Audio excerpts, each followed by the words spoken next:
ଈଶ୍ୱର ଡାକେ ପାପି କି ଅବା ଇଏ ଅନଗନ ଅଗରକୁ ଆସ ଭଲ କରିବା। ମୁଁ ଯେତେବେଳେ ପାଲାକୁ ଆସିଲି ଆମ ଓଡ଼ିଶାରେ ବିଶ୍ୱନାଥ ଯୋଶୀ, ଲୋକନାଥ କର, ମଦନ ମହାରଣା, ନଳିନାଥ, ହରିନାଥ, ନିରଞ୍ଜନ କର, ବୈଷ୍ଣବ ପ୍ରଧାନ, ପରମାନନ୍ଦ ଶରଣ ଏମାନଙ୍କର ପ୍ରତିଷ୍ଠା ଖୁବ୍ ଥିଲା। ପାଲା ପ୍ରତି କେମିତି ମୁଁ ଆକୃଷ୍ଟ ହେଲି, ମୁଁ ଦ୍ୱିତୀୟ ଶ୍ରେଣୀରେ ପଢ଼ୁଛି। ଦ୍ୱିତୀୟ ଶ୍ରେଣୀରେ ପଢ଼ିଲା ବେଳେ ଯେ ମୁଁ ଟିକେ ଦୁଷ୍ଟ ଥିଲି। ବାପା ହାଣ୍ଡି ଗଢ଼ନ୍ତି, ଆମେ କୁମ୍ଭକାର ଜାତିର, କହିଲେ ତୁ ଏଠି ବସିକି ପଢ଼। ମୁଁ ସେଠି ତାଙ୍କ ପାଖରେ ବସିକି ପଢ଼ିବି। ଆଦର୍ଶ ପାଠ ବହି ସାହିତ୍ୟ ଦୈତାରୀ ନନ୍ଦଙ୍କ ଲେଖା ମୁଁ ପଢ଼ୁଛି। ଏତିକି ବେଳେ ହରି ସ୍ୱାଇଁ ବୋଲି ଜଣେ ଲୋକ, ହରେକୃଷ୍ଣ ସ୍ୱାଇଁ, ସେ ରିଟାୟାର୍ଡ ପୁଲିସ ଅଫିସର, ସେ ସମୟରେ ମାଇନର ପାସ୍ କରି ସେ SI ହେଇଥିଲେ। ବାପା ତାଙ୍କୁ ପିଢ଼ା ଦେଲେ ବସିବା ପାଇଁ, ବସିଲେ। କୁଆଡ଼େ ଆପଣ ଆସିଲେ ସ୍ୱାଇଁ ପୁଅ?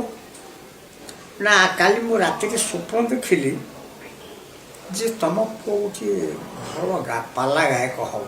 ଜଣେ ଜଟାଜୁଟ ବିଭୂଷିତ ମହାପୁରୁଷ ଆସି କହିଲେ ତାଙ୍କୁ ସ୍ୱପ୍ନରେ, ମୋ ପୁଅ ପାଠ ପଢ଼ୁ, ପାଠ ପଢ଼ିଲା ପରେ ପାଲାର ଗାୟକ ହେବା ପାଇଁ ଜ୍ଞାନ ଦରକାର, ପାଠ ପଢ଼ୁ।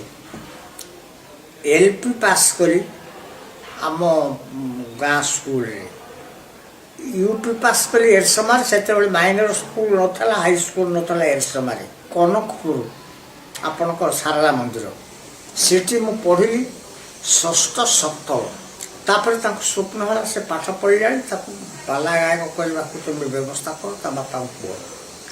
ତାପରେ ବେତ୍ରାଘାତ ହେଲା, ସେ ମହାପୁରୁଷ ବେତ୍ରାଘାତ କଲେ। ସେ କ'ଣ ଚାକିରି କଲାଣି? ବାପା ସବୁଠୁ ମୋତେ ଚାକିରିରୁ ଓହରେଇକିରି ପାଲା ଶିଖେଇଲେ। ଜଣେ ଗାୟକ ଥିଲା ହରେକୃଷ୍ଣ ସ୍ୱାଇଁ ବୋଲି, ଜଣେ ଗାୟକଙ୍କର ସେ ଗାୟକ ଥିଲେ। ସେ ପ୍ରଥମେ ମୋତେ ଦିଗ୍ଦର୍ଶନ ଦେଲେ, ମୁଁ ପାଲା ଗାଇଲି। ତାପରେ ହରିନାଥଙ୍କୁ ମଧ୍ୟ ଗୁରୁ କଲି। ଭଗବାନ ସିଂ ବୋଲି ଜଣେ ସ୍ୱାଧୀନତା ସଂଗ୍ରାମୀ, ସେ ଜଣେ ବିଶିଷ୍ଟ ପାଲା ଗାୟକ, ପ୍ରୋଗ୍ରେସିଭ, ସେ ଅବଶ୍ୟ ପ୍ରଗତିଶୀଳ, ସେ ମୋତେ ପାଲା ଶିଖେଇଲେ। ମୋତେ ପଚାରିଲେ where have you come from? ମୁଁ କହିଲି I have come from Odisha. ନା what is your culture? ମୁଁ କହିଲି our culture is ପାଲା। What is the Pala? ମୁଁ କହିଲି ପାଲା is glorious and popular art of Odisha which represents in development of Indian culture, Indian civilization and also development of Odia literature. ମୋତେ କହିଲେ do you know regarding କବି ସମ୍ରାଟ Upendra Bhanja, one of the greatest poets of your state? ମୁଁ ହସିଲି। କହିଲେ how do you know? ମୁଁ କହିଲି your question compelled me to laugh. ତମେ କହୁଛ ଭଞ୍ଜକୁ ଜାଣିଛ କି ନାହିଁ? ମୁଁ କହିଲି he who does not know about Upendra Bhanja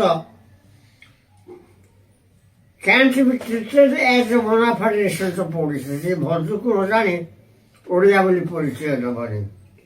ଆପଣ ଯେଉଁ ବର୍ତ୍ତମାନ 30 ମିନିଟ୍ ଗାଇବେ, ଘଣ୍ଟାଏ ଗାଇବେ, 20 ମିନିଟ୍ ଗାଇଥିଲେ, ଭଞ୍ଜ ସାହିତ୍ୟ ଗାଇବେ? ହଁ ଗାଇବି। ସେଠୁ ଭଞ୍ଜ ସାହିତ୍ୟ ମୁଁ ଗାଇଲି। କହିଲେ ଆପଣ ତାକୁ ଇଂଲିଶରେ ବ୍ୟାଖ୍ୟା କରିବେ। ମୁଁ କହିଲି କାହିଁକି? ଇଂଲିଶରେ ବ୍ୟାଖ୍ୟା କରିବି। ସମସ୍ତେ କହିଲେ ତାଙ୍କ ଭାଷାରେ, ମୁଁ କାହିଁକି?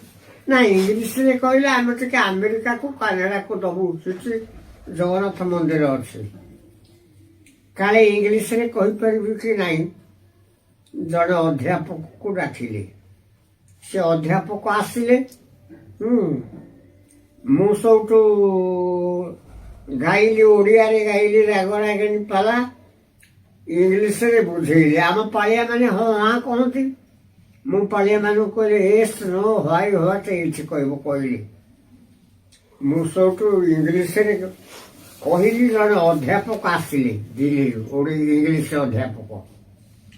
ତାକୁ ପ୍ରତିଭା ପାଟିରେ ପଚାରିଲେ, ନା ଖୁବ୍ ଫ୍ଲୁଏନ୍ସି, ଅନର୍ଗଳ କହୁଛନ୍ତି, ଗ୍ରାମାଟିକାଲ ମିଷ୍ଟେକ୍ ନାହିଁ। ଆମେରିକାରୁ ଯେଉଁମାନେ ଆସିଥିଲେ ଜଗନ୍ନାଥ ମନ୍ଦିରରୁ, କାନାଡାରୁ, ସେମାନେ ଆସି ମୋ ପାଖରେ ପହଞ୍ଚିଲେ। ସେମାନେ ଦେଖିଲେ ପାଲା, କହିଲେ ଆପଣ ଆମେରିକା ଯିବେ, କାନାଡ଼ା ଯିବେ, ଶ୍ରୀ ଜଗନ୍ନାଥ ମନ୍ଦିର ଅଛି, ଇସ୍କନ ମନ୍ଦିର ଅଛି, ଆପଣଙ୍କୁ ଯାହା ଦରକାର ଖର୍ଚ୍ଚ ଆପଣଙ୍କ ଘର ପାଖରୁ ସବୁ ଆମେ ଦେବୁ। ଡାକ୍ତର ମନା କଲେ, କହିଲେ ନା ତମେ ଯାଇପାରିବନି, ତମ ସ୍ୱାସ୍ଥ୍ୟ ଆଲାପ କରିବନି। ସେ ଆମେରିକାରେ ନେଇକରି ମଧ୍ୟ ଇସ୍କନ ମନ୍ଦିରରେ ମୋ ପାଲା ଇଏ କରୁଛନ୍ତି। ହଉ ବା, ବହୁତ ଧନ୍ୟବାଦ।